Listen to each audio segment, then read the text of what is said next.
We are living in the Anthropocene. Mankind single-handedly influences the world as much as past massive earth-changing events, but at an accelerated speed. This causes issues that future humans will have to deal with, like changes in geology, change in climate, species going extinct, etc. People are feeling hopeless when thinking of how they will combat these issues. It is such an unstoppable force of a problem. How can one person like me change this? Jan Zalazowicz, the author of What Mark Will We Leave on the Planet, talks about the idea of the next possible mass extinction event and humans' role in causing it. There have been 5 big mass extinction events. Are we in another one at the moment? This is something that our colleague Tony Barnowski, at the University of California, has been looking at with his colleagues. His answer is not yet. But there are many creatures on the edge. Between 20 and 50% of species in many groups are endangered or critically endangered. So he said, give us another couple of hundred years of business as usual, we will have the 6th major mass extinction event. So it's not for certain yet, and it can be put off, but it's heading in that direction. We feel our doomsday ticking closer towards us every day, and for the individual, there seems to be little they can do to stop the clock. Humans are obsessed with growth, but the waste produced by advancements that are meant to make our lives easier are going to catch up with us eventually, and will cause global catastrophic issues.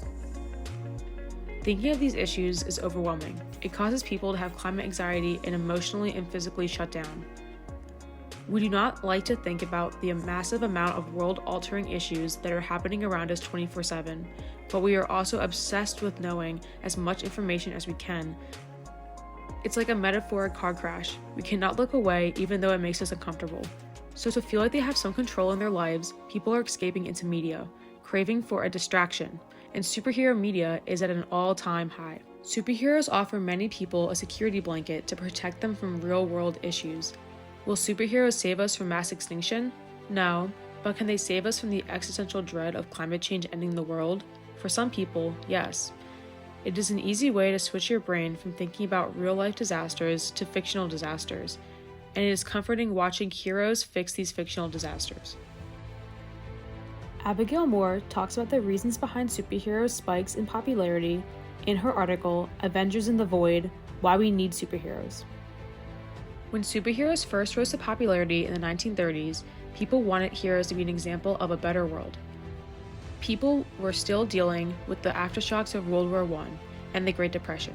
Times were tough, and there wasn't a lot of hope in people's everyday lives.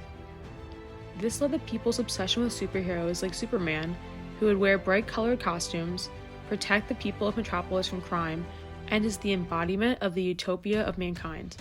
People used to like these stories to imagine how good their lives could be if they lived in a world like that. They could vision a better world for themselves, something to strive for, and it gave them hope for a better future to make the real world match that fictional world. Look, up in the sky, it's a bird. It's a plane! It's Superman! Yes, it's Superman, strange visitor from another planet who came to Earth with powers and abilities far beyond those of mortal men. The second superhero resurgence was in the early 2000s. This time people prefer much more gritty and realistic superheroes. People care less about how superheroes will help us create a better future and more about how superheroes could help them right now with everything bad happening around them.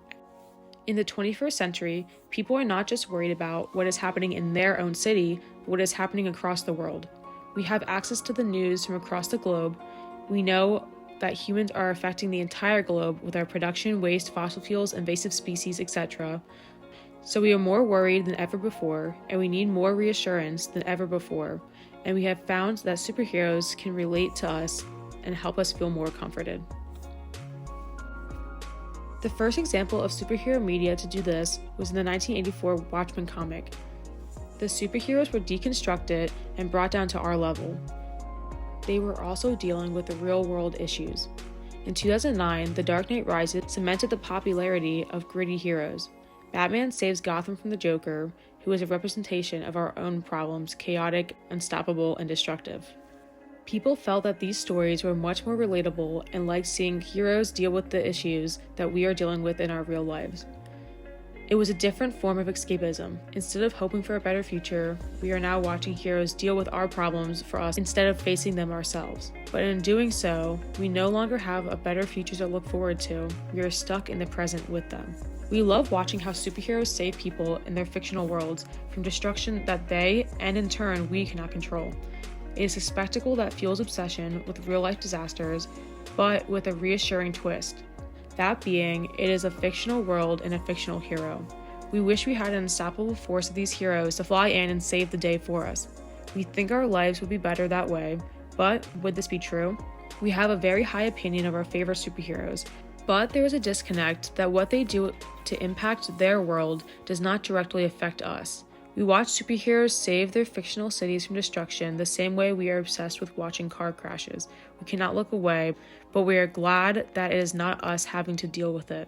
The fictional people that know these superheroes on a more personal level tend to get fed up with being saved by these figures. The destruction superheroes cause while saving cities can backfire, and the public opinion is not always in favor of their heroes. Superheroes tend to destroy a lot of property while saving their cities, and that destruction causes people to get hurt and have to deal with more issues after the bad guy attacking them has left. This brings up the idea of the superhero paradox. The superhero paradox is the idea that superheroes try to make the world safer for innocents, but in the long term, they seem to make the world more dangerous. They fight crime, but their victories never seem to make a real difference, and they have a tendency to attract villains, or worse, create new ones. Is the idea of a superhero paradox similar to the rapidly expanding world we are dealing with now? The need for constant expansion and growth in our economy and technology leads to more destruction, although it's meant for our betterment. There are superhero stories that go into the idea that people would be better off without superheroes because by them trying to save the day with their otherworldly superpowers or advanced technology, it makes the issue worse, or that without superheroes, there would be no supervillains. This is another form of realistic superhero storytelling that we love.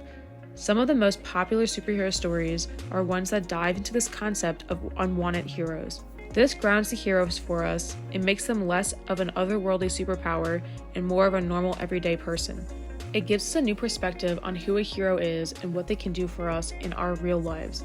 If things like politics, public opinion, and the law can affect these heroes, then they are one step closer to being real. And it adds to the spectacle of watching superhero movies, except this time, the destruction is internal. Films that are an example of this paradox are Marvel Civil War, where superheroes fight each other because the government wants superheroes to release their identities to the public and abide by government regulations when dealing with crisis situations that could lead to a disastrous amount of property damage and people accidentally getting hurt. He decided to spend his summer building sustainable housing for the poor, guess where? Sokovia. He wanted to make a difference, I suppose. I mean, we won't know because we dropped the building on him while we were kicking ass. There's no decision-making process here. We need to be put in check. Whatever form that takes, I'm game. If we can't accept limitations, we're boundaryless. We're no better than the bad guys. One side of the Avengers agrees with the new regulations, while the other side does not. In the Watchmen comic, the superhero group is disbanded because of public disapproval. The Keene Act was a bill that immediately made any form of vigilantism illegal, except for a few who work solely in the remnant of the United States government.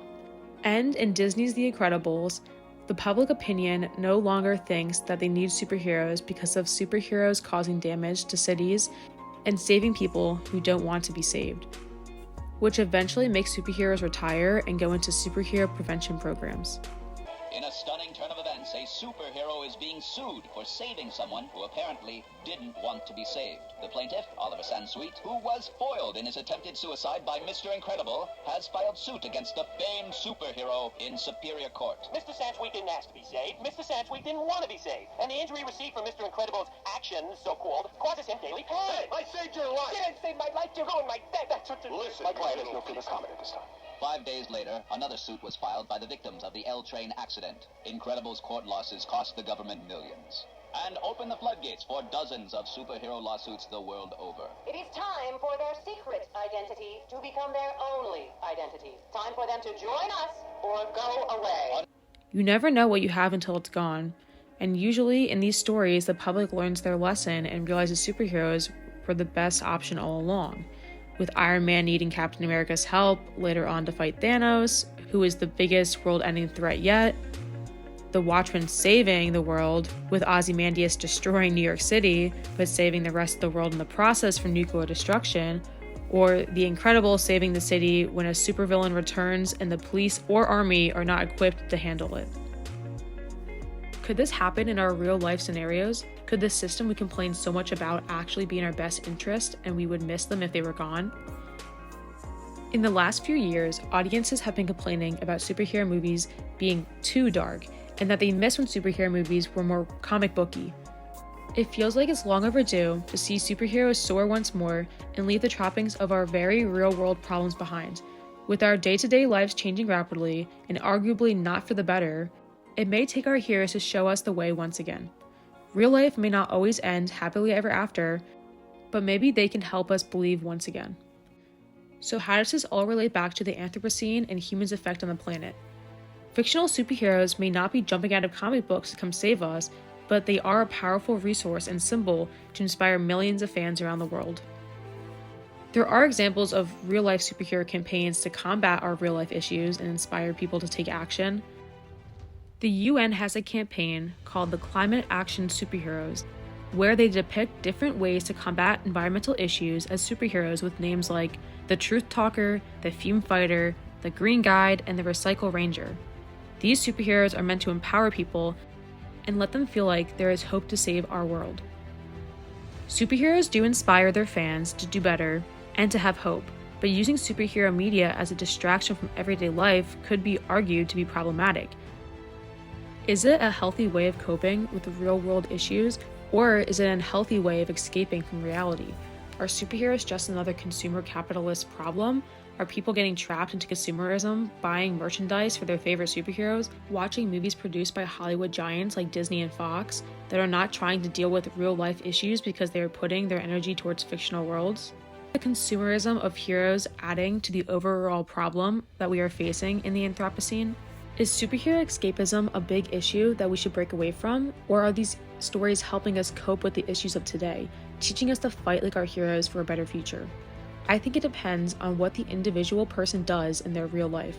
Do they watch these heroes on the big screen and ignore life around them, thinking, I'm glad that I don't have to deal with the world ending like these heroes do, ignoring our own world-ending issues on the horizon completely? Or does the individual watch a superhero movie as a momentary distraction from the harshness of the real world, but uses that distraction to inspire themselves and come back to reality to make a change? Because at the end of the day, everyone wants to be a hero.